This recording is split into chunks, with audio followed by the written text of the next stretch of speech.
भी लगा रखे करके दिखाते हैं कि पीछे भी नहीं, पीछे भी सरकार यहाँ यहाँ है। एक काम पर क्या था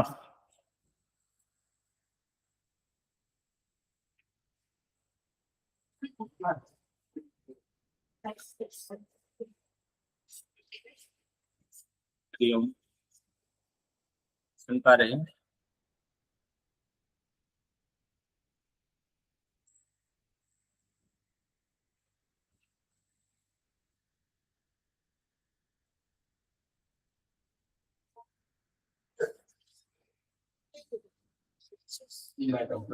काष्ठे प्रवर्तितो बह्निः काष्ठेन सह साम्यति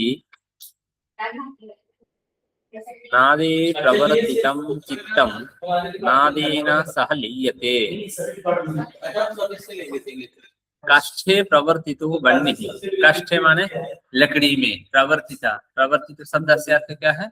विराजमान, बह्निः माने अग्नि, काष्ठेन सह साम्यति, काष्ठेन माने लकड़ी के साथ, साम्यति सामित हो जाता है, नादे प्रवर्तितम चित्तम नादेन सह लीयते, नादे प्रवर्तितम चित्तम, नाद में प्रवृत्त हुआ चित्त नादेन नाद के साथ लीयते लीन हो जाता है। Fire burns food and both subside together, so the mind which moves with nada is absorbed in it। जैसे कि काठ में विराजमान अग्नि काठ के साथ ही समाप्त हो जाता है, उसी प्रकार जो नाद में प्रवृत्त हुआ चित्त नाद के साथ ही लीनता को प्राप्त करता है, नादेन सह लीयते, नाद के साथ ही लीनता को प्राप्त करते हैं। घंटादि नाद सक्त स्तंभांतः कर्ण हरिणस्य प्रहरणमपि सुकरं सच्च रसान्हन प्रवीणश्चेत्। घंटादि नाद सक्त स्तब्धांतः, घंटा माने जो घंटा आदि इत्यादि नाद ध्वनि, आशक्त स्तंभ, सक्त माने आकर्षित हुआ, स्तब्ध्य, स्तब्ध शब्द से अर्थ क्या? एक स्थान पर ही रुका हुआ, अंतःकरण माने अंतःकरण, हरिणस हरिण के, प्रहरणन, प्रहरणन माने मारने में, प्रहरणम अपि सुकरम भी सुकरम आसान, सरसंधान प्रवीणश्चेत्, सरसंधान माने बाण से निशाना लगाने में प्रवीण हो जाते हैं यदि है तो।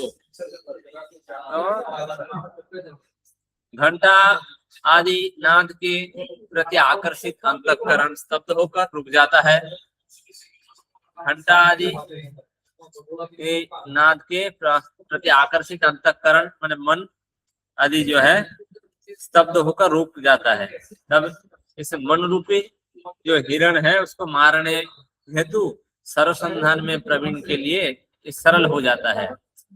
Just as a deer attracted by the sound of waves is easily killed by an expert archer, so the mind silenced by an adept in nada, तो घंटा आदि नाद के प्रति आकर्षित अंतःकरण स्तब्ध होकर रुक जाता है, तब इस मन रूपी हिरण का मारने हेतु सरसंधान में प्रवीण के लिए सरल हो जाता है।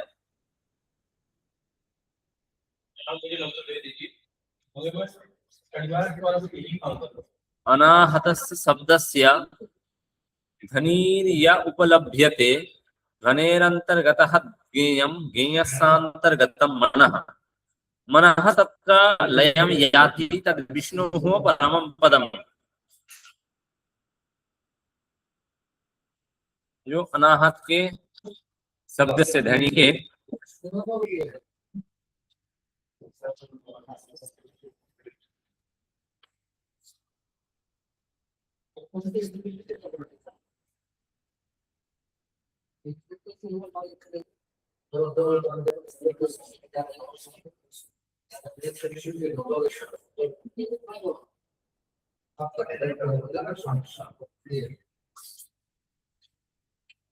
अनाहतस्य शब्दस्य धनीर्ज उपलभ्यते। धनेरन्तर्गतः ज्ञेयं, ज्ञेयस्य अन्तर्गतं मनः। मनः तत्र लयं जाति तद् विष्णुः परमं पदम्। अनाहतस्य मन अनाहत के शब्दस्य ध्वनि के ध्वनि ही या उपलभ्यते, ध्वनि जो भी उपलभ्यते प्राप्त होता है। धने है अंतर्गतम ज्ञेयम, धनी के अंतर्गत जानने योग्य। ज्ञेयस्य अंतर्गतम मनः, ज्ञेयस्य अंतर्गतम मनः, ज्ञेयस्य माने जानने योग्य, अंतर्गतम मनः अंतर्गत मन। तत्र मनः तत्र लयम जाति, मन वहाँ लीनता को प्राप्त होता है।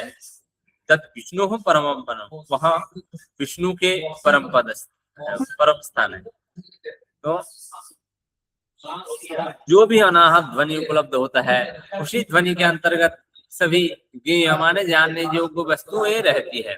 ज्ञेय वस्तुओं के अंदर मन रहता है और वहां मन वही लीन हो जाता है जो परम ब्रह्म विष्णु का स्थान है। तद विष्णु परम पदम।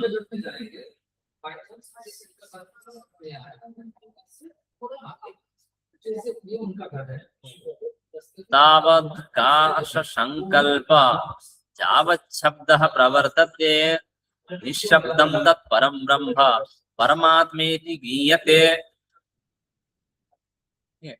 तावत् आकाश संकल्प, तावत माने जब तक, आकाश संकल्प आकाश विचार, यावत जब तक, शब्द प्रवर्तते ध्वनि रहता है, निःशब्दम तत्परम ब्रह्म, निःशब्दम माने ध्वनि रहित अवस्था, वह परम ब्रह्म उच्चतम ब्रह्मन परमात्मेति गीयते, परमात्मा को इस प्रकार गीयते प्रशंसा की जाती है। तो जब तक ध्वनि सुनाई पड़ती है तब तक आकाश की संकल्पना रहते हैं। तावत आकाश संकल्प यावत शब्द प्रवर्तते निःशब्दम तत्परम ब्रह्म परमात्मेति गीयते। जब तक ध्वनि सुनाई पड़ती है तब तक आकाश की संकल्पना रहती है। परम ब्रह्म का स्थान की जो अवस्था ध्वनि रहित है और उसी की प्रशंसा परमात्मा नाम से की जाती है। तत्परम ब्रह्म परमात्मेति गीयते।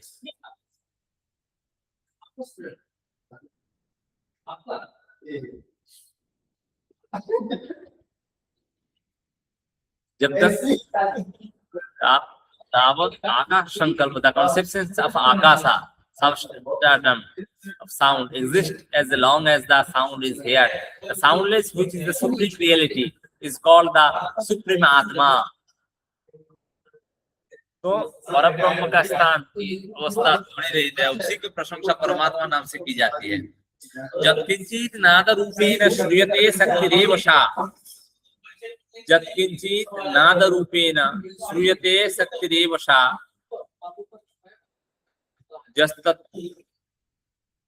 जस्तत्वान्तु निराकारः स एव परमेश्वरः।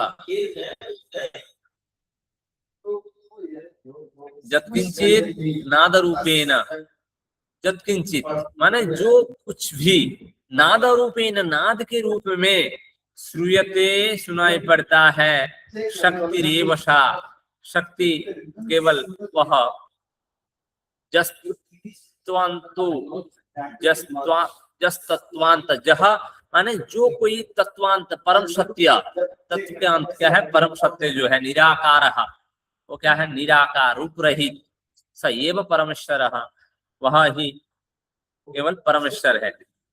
जिस किसी भी रूप में नाद सुनाई पड़े, यत्किंचित नाद रूपेण श्रूयते शक्तिरेव सा, जिस किसी भी रूप में नाद सुनाई पड़े वही शक्ति है। वहां एक ही है जो परम सत्य है और वो निराकार है, स एव परमेश्वरः। जो परम सत्य है वह रूप रहित तथा निराकार है। एक ही है जो परम सत्य है, वहां रूप रहित है और वही परमेश्वर है, स एव परमेश्वरः। Whatever is here of the nature of mystical nada is indeed Shakti, that in which all the elements Panchatattva find dissolution. That is the formless being, the Supreme Lord, Parameswara. Iti Nadanusandanam. Thus ends the inquiry into Nada.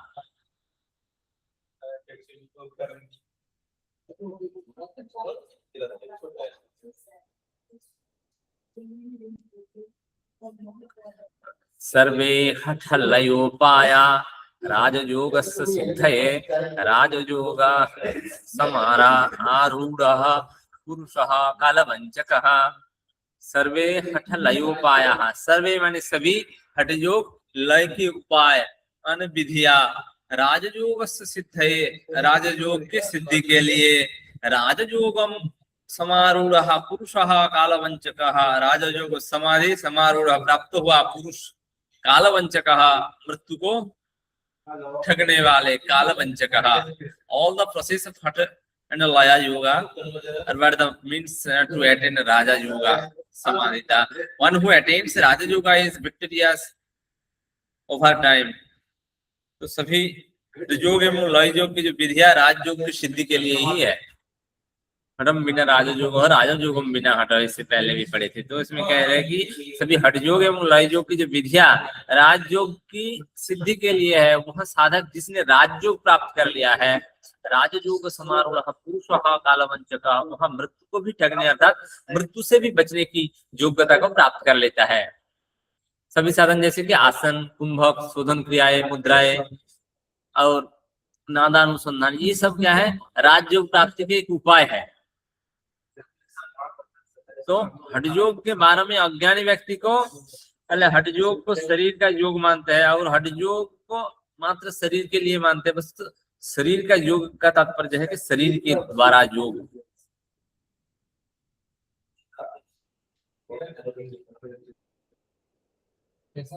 तत्त्वं बीजं हठः क्षेत्रम् औदासीन्यं जलं त्रिभिः उन्मनी कल्पलुत्तिका शब्द एव प्रवर्तते।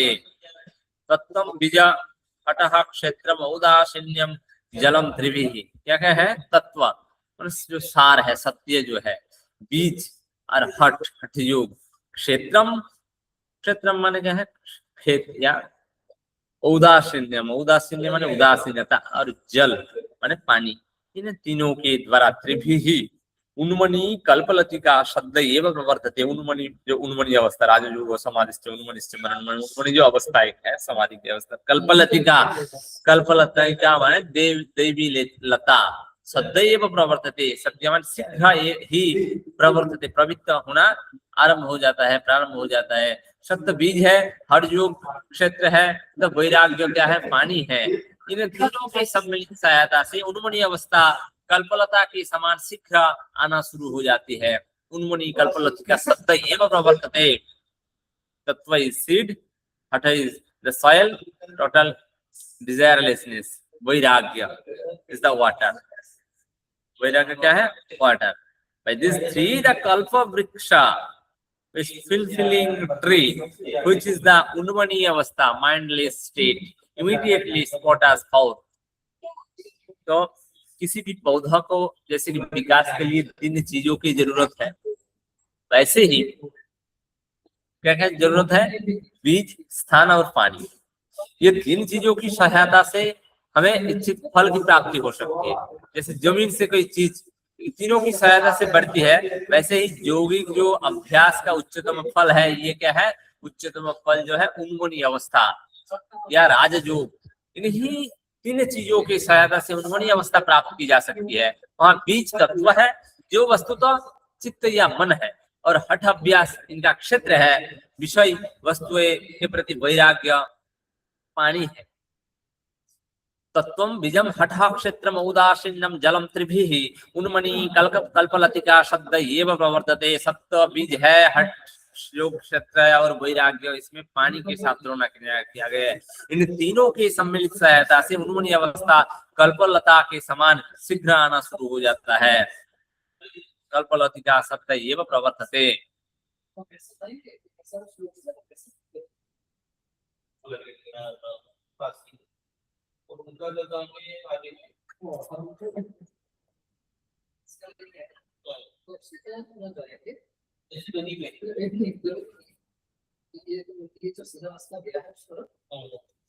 सदा नादानुसंधान क्षीयन्ते पाप संचया निरंजने विलीयते निश्चिंतम चित्तमारुतौ। सदा नादानुसंधान क्षीयन्ते पाप संचया। सदा माने हमेशा, नादानुसंधानात, नादानुसंधान से पाप क्षीयन्ते पाप संचया। क्षीयन्ते माने क्षय हो जाता है या नाश हो जाता है। पाप संचया पाप समूह। निरंजने विलीयते निश्चिंतम चित्त मारुतम। निरंजने माने ब्रह्मण में, विलीयते लीन हो जाता है, निश्चिंत निश्चय ही। चित्त मारुतो मन और वायु। Bad karma, sin, is destroyed by the constant concentration of nada. Finite mind and prana dissolve into the stainless niranjana.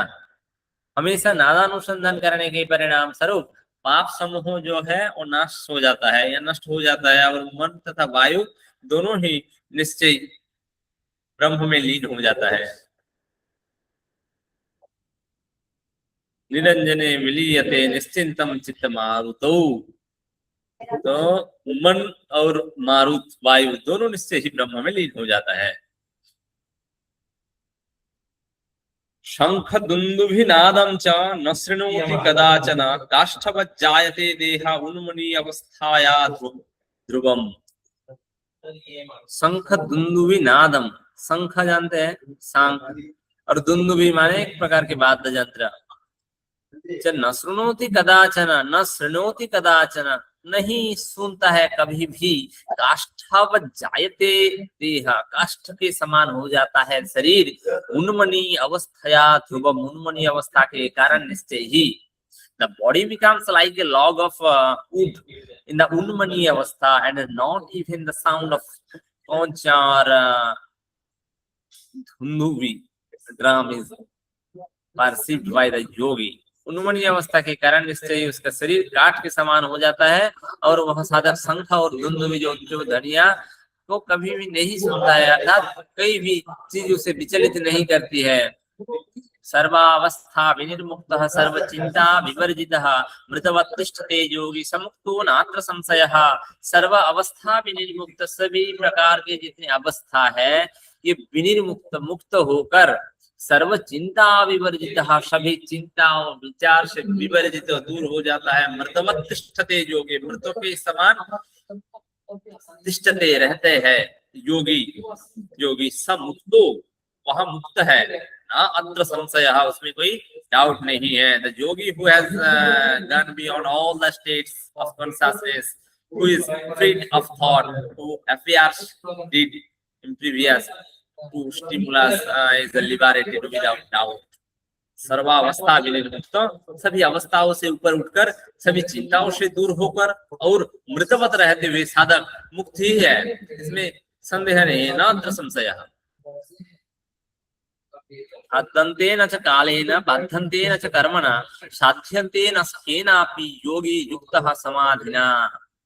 साध्यन्ते, खाद्यन्ते न च कालेन, उसे मृत्यु भी नहीं खा पाते, समझ गए ना, खाया जाता नहीं। कालेन बद्धते न च कर्मणा, और काल के द्वारा, मृत्यु के द्वारा भी बाधित नहीं होता है। न च कर्मणा, और कर्म से भी बाधित नहीं होता है। साध्यते न केनापि, साध्यते न केनापि, ये साधित नहीं होता है किसी के भी। योगी युक्तः समाधिना, योग साधक युक्त माने युक्त होकर, समाधिना, समाधि से युक्त होकर योग साधक समय के द्वारा नहीं खाया जाता है, न कर्म से बाधित होता है। और योगी युक्त समाधिना, समाधि से युक्त होकर योग साधक समय के द्वारा नहीं खाया जाता है, न कर्म से बाधित होता है, और न ही किसी के द्वारा साधित होता है, बस में किया जा सकता है किसी। तो खाद्यते न च कालेन बाध्यते न च कर्मणा साध्यते न केनापि योगी युक्तः समाधिना। In samadhi, a yogi is neither consumed by the process of time, death, nor he affected by excess karma, nor affected by any influence. न गंधम न रसम रूपम न च स्पर्शम न च निस्सदनम न आत्मानं न परम व्यक्ति योगी युक्तः समाधिना। न गंधम न रसम रूपम न च स्पर्शम न निस्सनं न आत्मानं न परम व्यक्ति योगी युक्तः समाधिना। न गंधम, न गंधम माने नहीं गंध, न रूप, न रसम, न रस, न स्वाद, न रस, न च स्पर्शम, नहीं स्पर्श, न निस्सनम, नहीं ध्वनि, न आत्मानम, न परम व्यक्ति योगी युक्त समाधिना। नहीं आत्मान मन अपना, नहीं दूसरे का, न परम व्यक्ति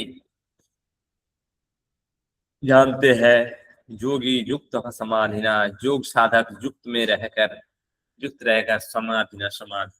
तो समाधि से युक्त हुआ योगी गंध, स्वाद, रूप, स्पर्श अथवा ध्वनि को नहीं जानता तथा वह अपने एवं पराये का भी भेद नहीं रखता। समाधि योगी knows neither smell, taste, or touch or sound. He does not recognize himself, ego, nor that of others. तो समाधि से युक्त हुआ जो योगी वह गंध, स्वाद, रूप, स्पर्श, ध्वनि को नहीं जानता था, वहां अपने एवं पराये का भेद नहीं रखता है।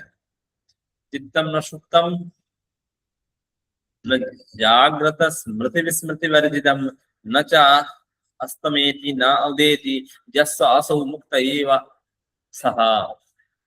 न गंधम न रसम रूपम, न गंधम नहीं गंध, नहीं रस, न रूप,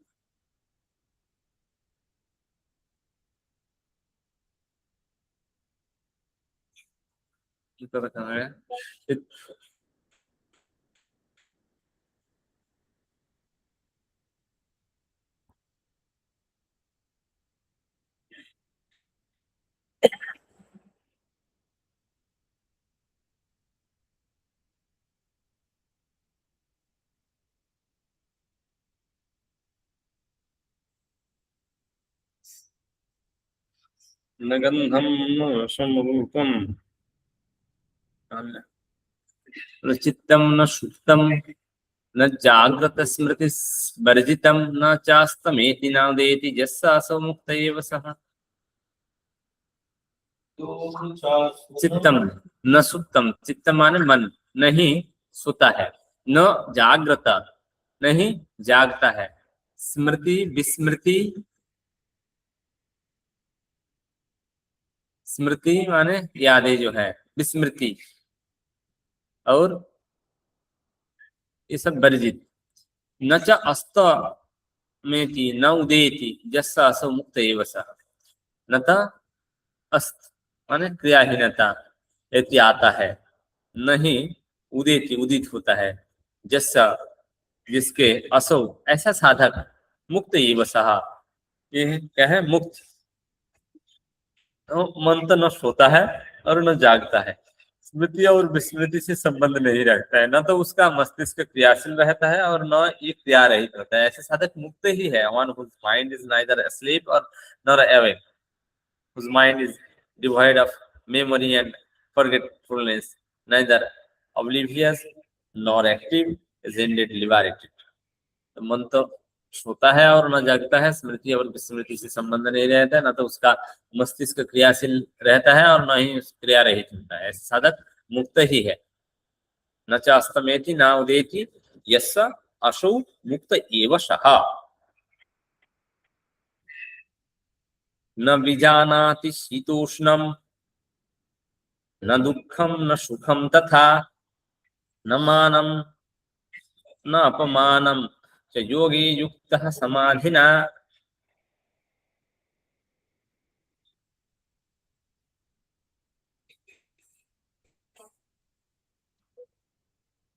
ऋतु जी आप है? हेलो जी सर, जी सर। मैं बोलो, उच्चारण कीजिए। न विजानाति शीतोष्णम न विजानाति शीतोष्णम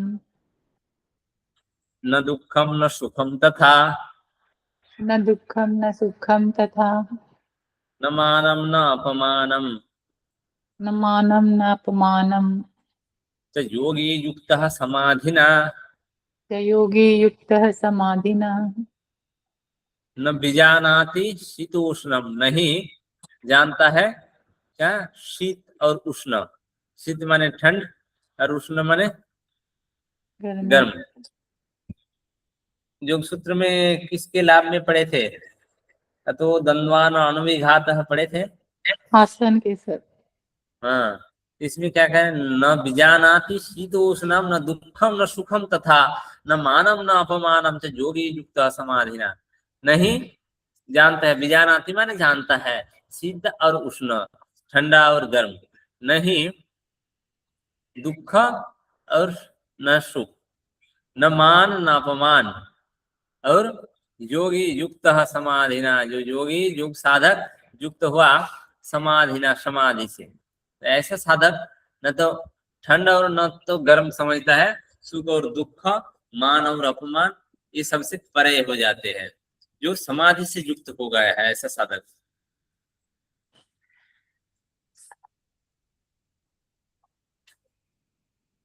इन समाधि yogis अनaware of heat and cold, pain and pleasure, honor and dishonor। तो ऐसा योग साधक न तो ठंड और न गर्म समझता है, और सुख और दुख, मान और अपमान ये सबसे परे हो जाते हैं, जो समाधि से युक्त हो जाते हैं।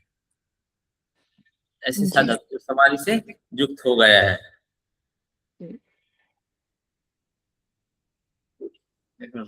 स्वस्थो, बोलो मेरे साथ, स्वस्थो जागृत अवस्थायाम वस्तु जागृत अवस्थानम सुप्तवद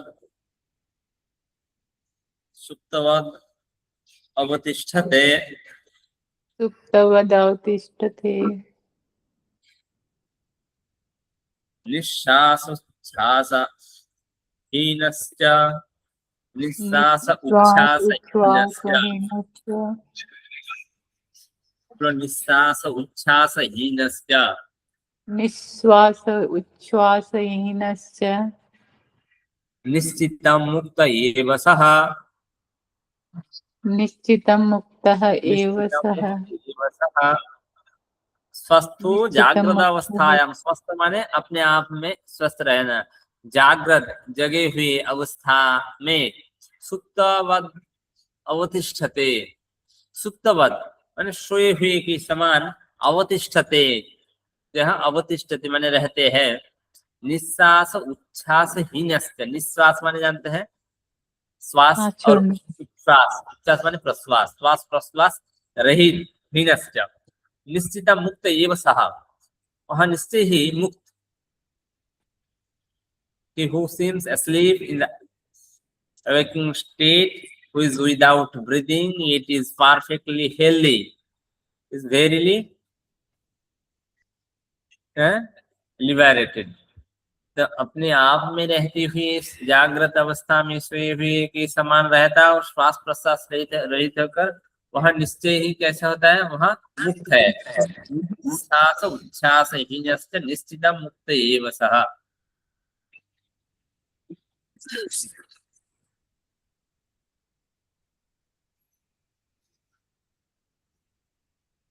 तो इसमें क्या कह रहे हैं, जो सांसारिक भाषा में जो व्यक्ति जब किसी भी प्रकार के अनुभव से संबंध नहीं रखता है, तो ये कैसा हो जाता है, वह मृतवत हो जाता है।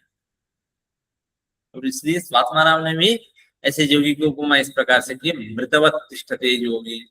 इसमें क्या है, निश्वास उच्छ्वास हीनस्थ निश्चित मुक्त ये बसा। तो इस सभी श्लोक में ये क्या कह रहे हैं कि हठ पदविका के जो ग्रंथकार स्वात्माराम जी ने क्या कह रहे हैं, इस समाधि की विशिष्टताओं के वर्णन कर रहे हैं। निश्वास उच्छ्वास हीनस्थ निश्चित मुक्त ये बसा।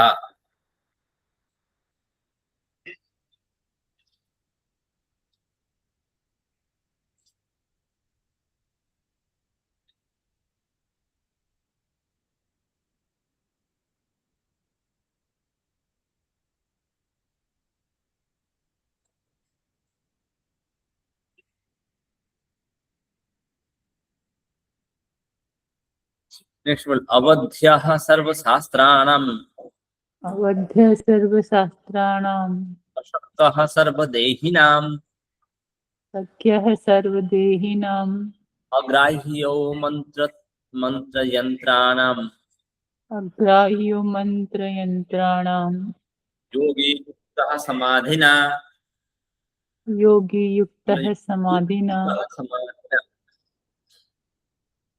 अवद्धः सर्वशास्त्राणाम् अवध्य माने नहीं माना जा सकने वाला, सर्व माने बद जैसे नहीं किया जा सकता, सर्वशास्त्राणाम अशक्कः सर्वशस्त्राणाम सभी जो अस्त्रों से अशक्कः नियंत्रण में नहीं लाया जाता, सर्वदेही नाम सभी शरीरधारियों से अग्राह्यो मंत्र यंत्राणाम, अग्राह्य शब्द का अर्थ क्या है, नहीं बांधा जा सकने वाला, मंत्र यंत्राणाम मंत्रों से यंत्रों से नहीं बांधा जाता है, योगी युक्तः समाधिना जो योगी योग साधक रहने वाला, समाधि न समाधि में रहने वाले, इसमें कह रहे कि जो समाधि में रहने वाले योगी को अस्त्रों से भी नहीं मारा जा सकता, किसी भी शरीरधारी से नियंत्रण में नहीं लाया जा सकता, और मंत्र तंत्र से ही नहीं उसे बांधा जा सकता।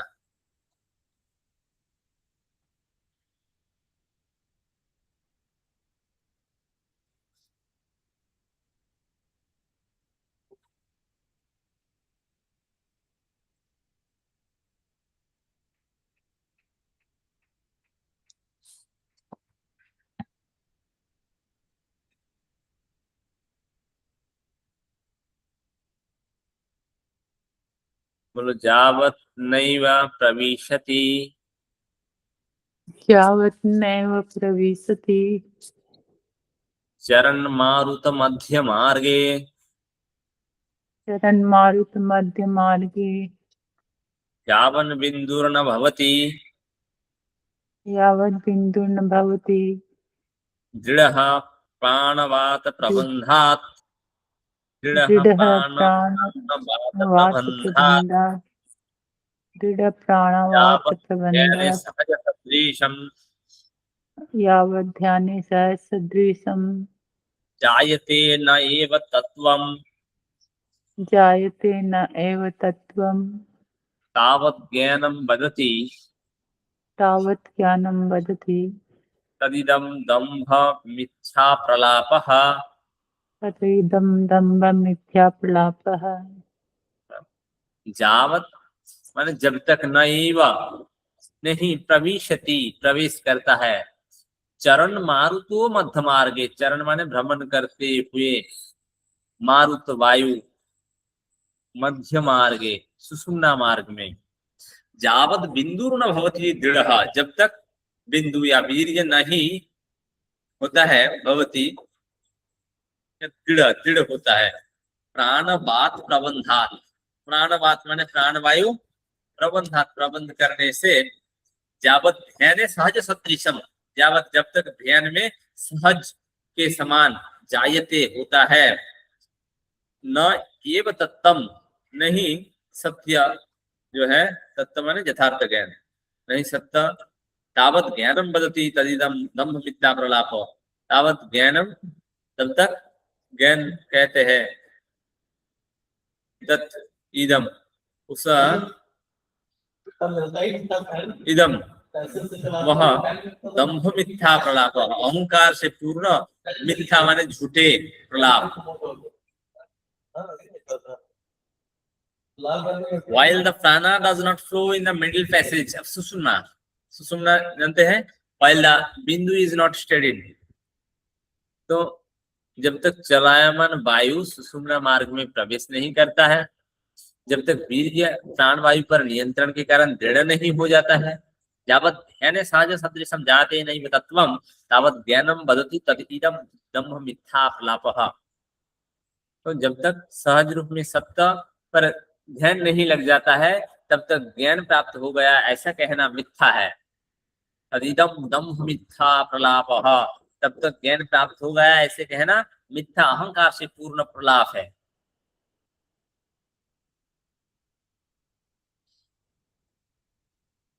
सब समझ गए? जब तक प्राणवायु पीड़ा और पिंगला से चल रहा है और जो मध्य नाड़ी अथवा सुषुम्ना में स्थिर नहीं हो जाता है, इसे नियंत्रित नहीं कहा जा सकता। तो इसमें श्लोक में कह रहे कि योगी ज्ञान के द्वारा ही मोक्ष प्राप्त कर सकता है, और वह ज्ञान प्राण के जीतने के बाद ही संभव है। जो बिना इन पर नियंत्रण प्राप्त किए वह कहता है कि उन्होंने योग को प्राप्त कर लिया, ये लोग भ्रमित है। अदिदम दम्भ मिथ्या प्रलाप, ये क्या है? मिथ्या प्रलाप है। तब तक ये ज्ञान प्राप्त हो गया ऐसा कहना मिथ्या अहंकार से पूर्ण प्रलाप है। और इदम दम्भ मिथ्या प्रलाप,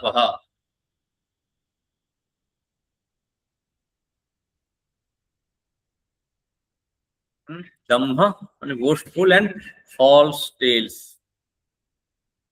ये क्या है? ऐसा कहना मिथ्या अहंकार से पूर्ण प्रलाप है। जब तक चलायमान जो वायु सुषुम्ना मार्ग में प्रवेश नहीं कर जाता, जब तक बीज प्राणवायु पर नियंत्रण प्राप्त करके दृढ़ नहीं हो जाता है, जब तक सहज रूप में सत्य पर ध्यान नहीं लग जाता है, तब तक ज्ञान प्राप्त हो गया ऐसा कहना, जायते नैव तत्त्वं तत् ज्ञानं वदति तद इदं दम्भ मिथ्या प्रलापः। Then those who speak of spiritual knowledge are only indulging in boastful and false tales.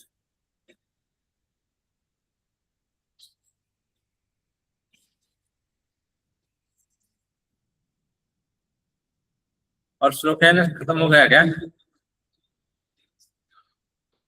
खत्म हो गया सही। यदि स्वात्मानां विरचितायां हठजग प्रतिपिकायां चतुर्थोपदेशः, है ना? नहीं श्लोक